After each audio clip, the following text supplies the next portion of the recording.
കുടുംബത്തെക്കുറിച്ച് പറഞ്ഞില്ല.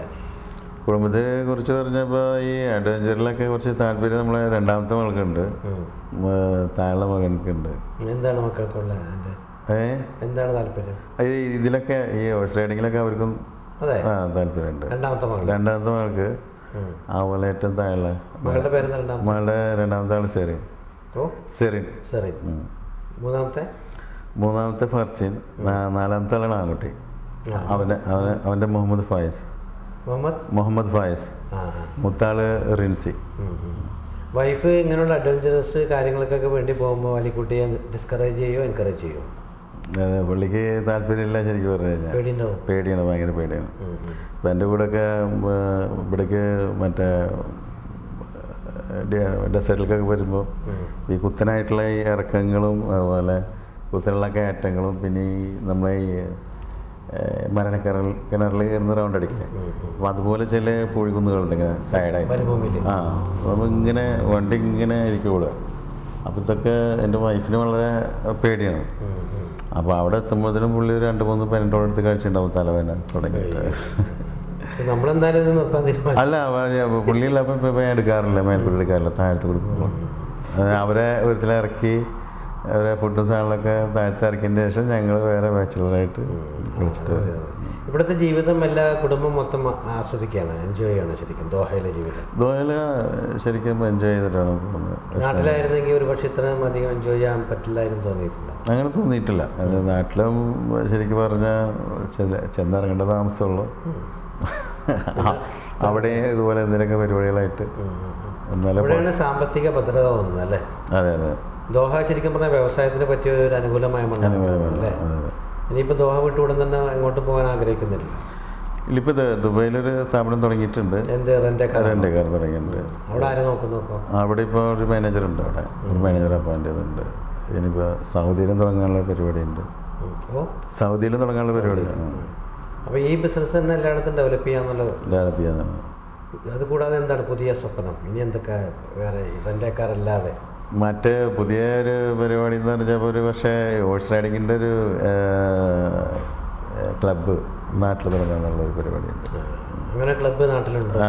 ഈ riding course പഠിപ്പിക്കുക എന്നുള്ള അങ്ങനെ ഒരു ഇത് നടക്കുന്നുണ്ടോ? ഇല്ല, നാട്ടിൽ ആദ്യം എറണാകുളത്തുണ്ടായിരുന്നു, ഇപ്പം അത് സ്റ്റോപ്പ് ചെയ്തു. അപ്പോൾ പലർക്കും താല്പര്യമുണ്ട് നാട്ടിൽ അങ്ങനെ ഒരു ക്ലാസ് തുടങ്ങിക്കൂടെ, അപ്പോൾ ഞങ്ങൾക്കൊക്കെ വന്ന് പഠിക്കാമെന്നുള്ള പിള്ളേർ നമ്മൾ ചോദിക്കാറുണ്ട് ഇടയ്ക്ക്. അപ്പോൾ അത് ചെയ്യാൻ താല്പര്യമുണ്ട്. എന്തായാലും വളരെ അഡ്വഞ്ചറസ് ആയിട്ടുള്ള കാര്യങ്ങൾ ചെയ്യാൻ ആഗ്രഹിക്കുന്ന ഒരു വ്യവസായമാണ് ഇവിടുത്തെ അല്ലേ? ഇവിടെ അങ്ങനെ എന്തെങ്കിലും തുടങ്ങാൻ ആഗ്രഹിക്കുന്നുള്ളൂ ദോഹയിലുണ്ട്? ദോഹയിലുണ്ടെന്ന് തന്നെ വളരെ മില്യൺ കണക്കിന് കാശിറക്കിയിട്ടുള്ള ക്ലബ്ബുകളാണ് ഇവിടെ ഉള്ളത്. സാധാരണ ചെറിയ ലെവലിലല്ല, അത് ഇവിടുത്തെ വലിയ ടീമിൽ പെട്ട ആളുകളാണ് തുടങ്ങിയിട്ടുള്ളത്. ഇപ്പോൾ ഇവിടുത്തെ ഇപ്പോൾ ഖത്തർ ഫൗണ്ടേഷൻ എന്നൊക്കെ പറഞ്ഞു കഴിഞ്ഞാൽ വലിയ ടീമുകളാണ്. അവരിപ്പോൾ ആദ്യം ഉള്ളതിനേക്കാളും ഒരു 10 ഇരട്ടി ഡെവലപ്പ് ചെയ്തിട്ടുള്ള വേറെ പുതിയ ഒരു ഹോഴ്സ് ക്ലബ്ബാണ് ഇപ്പോൾ അവർ തുടങ്ങിയിട്ടുള്ളത്. അതുകൂടെ 1-2 വേറെ ഉണ്ട്. അതുപോലെ തന്നെ ഡെൻസിറ്റി ഗ്രൂപ്പിൻ്റെ ആക്ടിവിറ്റീസ് ഒക്കെ ഭംഗിയായിട്ട് ഡെൻസിറ്റി എന്തൊക്കെ ചെയ്യുന്നുണ്ട് ഇപ്പോൾ വേറെ? അതിൽ ഇതൊക്കെ തന്നെ ഈ മെയിൻ്റനൻസ്, പിന്നെ ഡെക്കറേഷൻ വർക്കുകൾ, ഇന്റീരിയർ വർക്കുകൾ, സ്ഥിരം പണിക്കാറുണ്ട്. അതിൽ മൊത്തം സ്ഥാപനങ്ങളിലായിട്ട് എത്ര പേര് വർക്ക് ചെയ്യുന്നുണ്ട്? വർക്കേഴ്സ് ഏകദേശം ഒരു 1000-ന്റെ അടുത്ത്. അധികം മലയാളികളാ? ഇല്ല, മലയാളികൾ ഒരു 30% ഉണ്ടാവും. 60% അന്യനാട്ടുകാരാണ്. മറ്റേ ശ്രീലങ്കൻസും ഫിലിപ്പീനില്ല, നേപ്പാളി, ബംഗാളി, ശ്രീലങ്ക. ബംഗാളികൾ എങ്ങനെയാണ് എന്ത് ജോലി എടുക്കുക?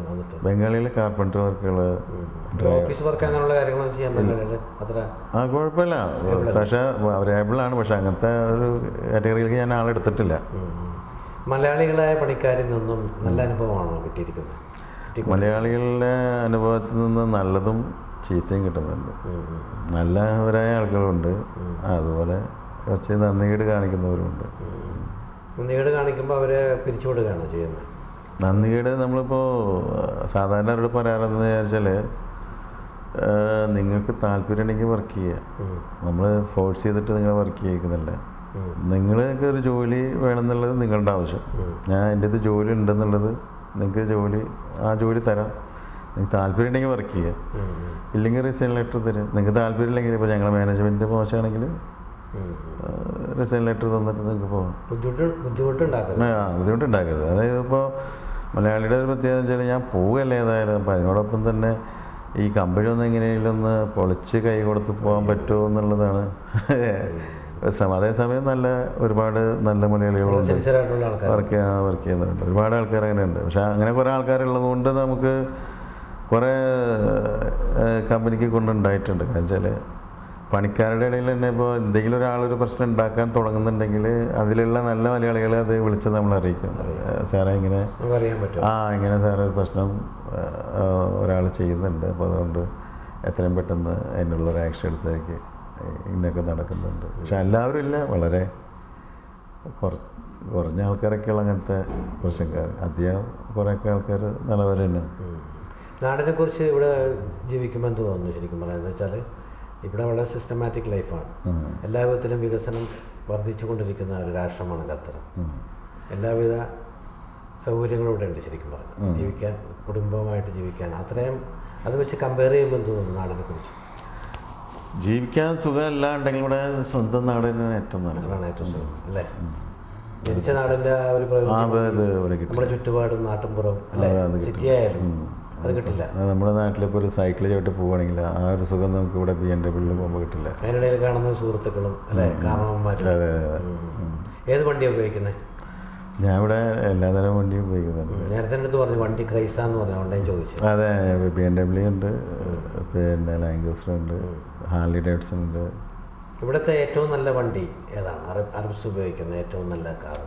അതിപ്പോൾ സാധാരണ റേഞ്ചിൽ ഇപ്പോൾ ഇവിടെ അറബികൾ കൂടുതൽ ഇഷ്ടപ്പെടുന്നത് എനിക്ക് തോന്നുന്നത് ലാൻഡ് ക്രൂസറാണ്.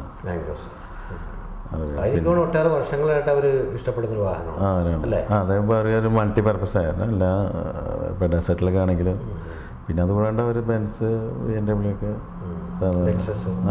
ലെക്സസ് ഇതൊക്കെ ആയിട്ട് പോകുന്നുണ്ട്. പിന്നെ അതിൽ കൂടിയ മറ്റുള്ള 2 മില്യൻ്റെ 3 മില്യൻ്റെ ഒക്കെ വണ്ടികൾ വേറെ ഉണ്ട്. അത് വളരെ റെയറായിട്ട്. എന്തായാലും വളരെ തിരക്ക് പിടിച്ച ബിസിനസ് ജീവിതത്തിനിടയിൽ ഞങ്ങളുടെ ചാനലുമായിട്ട് ഇത്രയും സമയം സംസാരിക്കാനും സഹകരിക്കാനും മനസ്സ് കാണിച്ച ഒരുപാട് സന്തോഷമുണ്ട്. നിങ്ങളുടെ ചാനലിൽ ഇനിയും ഒരുപാട് നല്ല കാര്യങ്ങൾ ചെയ്യേണ്ടിയിരിക്കുന്ന ഒരുപാട് ബിസിനസ് പ്ലാനിങ് നടന്നുകൊണ്ടിരിക്കുന്നത് സൗദി അറേബ്യ, UAE-ലൊക്കെ. അതെല്ലാം ഗംഭീരമായിട്ട് പിന്നെ അഡ്വഞ്ചറസ് ആയിട്ട് ചെയ്യാൻ പോകുന്ന ബിസിനസ്സുകളെല്ലാം എല്ലാവിധ ഭാവങ്ങളും ഞാൻ നേരുന്നു, നന്മകൾ നേരുന്നു, എല്ലാ ആശംസകളും. Lot of thanks. ഇങ്ങനൊരു അവസരം തന്നതിൽ എൻ്റെ കമ്പനിയുടെ പേരിലും എൻ്റെ സ്റ്റാഫിൻ്റെ പേരിലും നന്ദി, നമസ്കാരം. ഈ എപ്പിസോഡിൽ നമ്മൾ കണ്ടത് വളരെ എനർജറ്റിക്കായ വ്യവസായിയും അഡ്വഞ്ചറസായ കാര്യങ്ങളിൽ താല്പര്യമുള്ള അലിക്കുട്ടിയെയാണ്.